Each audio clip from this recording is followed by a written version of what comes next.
Hi hello welcome to Aadab Hyderabad. నేను మీ journalist Sai. జనాలు పిలుస్తున్నారండి, అయితే వైసీపీ వాళ్ళకి అట్లా వైసీపీలో ఇంకా వేడెత్తి కనిపించడంలా. ఇది జనం చెప్తున్న మాట. సమస్యలు చూస్తే ఎన్నో ఉన్నాయి, చుట్టుపక్కల చూడాల్సిన అవసరం ఉంది. అయినా పార్టీ నాయకులు మాత్రం అప్పుడప్పుడే అవసరార్థం అన్నట్టుగా వ్యవహరిస్తారు. పైవచ్చి అన్ని పార్టీ అధినాయకత్వం ఇచ్చిన కార్యక్రమాలే తప్ప స్థానిక నేతలు తాము జనంలోకి వెళ్ళి చేసిన పోరాటాలు అయితే ఏమీ లేవు. పదవులు అందరికీ బంచేశారు.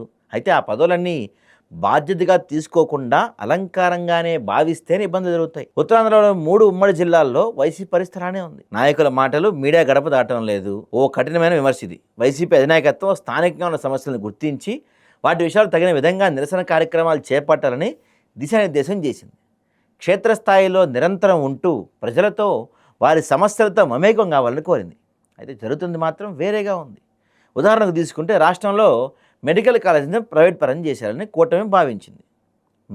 దీని మీద ఈ పార్టీ అధినాయకత్వమే తీవ్రంగా తీసుకుంది. ఎక్కడికక్కడ ఉద్యమించాలని, ప్రజలకు దీని మీద అవగాహన కల్పించాలని, వారిని భాగస్వాములుగా చేసుకొని పోరాడాలని సూచించింది. అయితే ఉత్తరాంధ్ర జిల్లాలో ఎన్ని చోట్ల అలా జరిగిందన్నది చూస్తే కనుక కొంత నిరాశే. గతానికి పోలిస్తే చాలా మటుకు నియోజకవర్గాల్లో పార్టీ కొంత మేర కనిపిస్తుంది. మౌనవ్రతం పట్టిన నాయకులు కూడా ఇప్పుడిప్పుడే జనంలోకి వస్తున్నారు.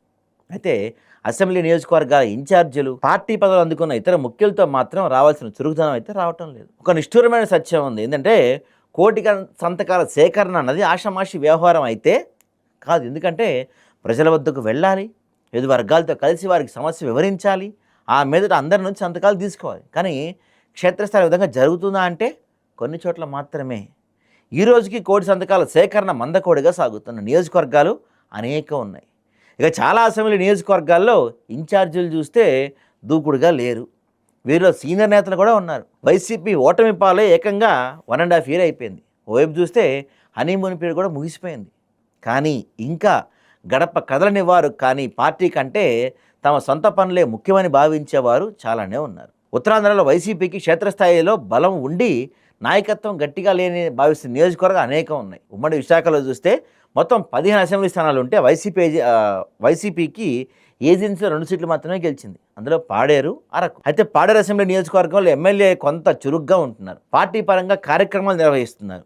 అదే అరకు ఎమ్మెల్యే అయితే పెద్దగా స్పందించడం లేదన్నది పార్టీ లోపల బయట ఉంది. ఇక విశాఖ రూరల్ జిల్లా విషయానికి వస్తే అనకాపల్లి రాజకీయ చైతన్యానికి పెట్టింది పేరు. ఇంతటి కీలకమైన చోట వైసీపీకి సరైన నాయకత్వం లేదన్నది భావన పార్టీల్లో, కార్యకర్తల్లో బలంగా ఉంది.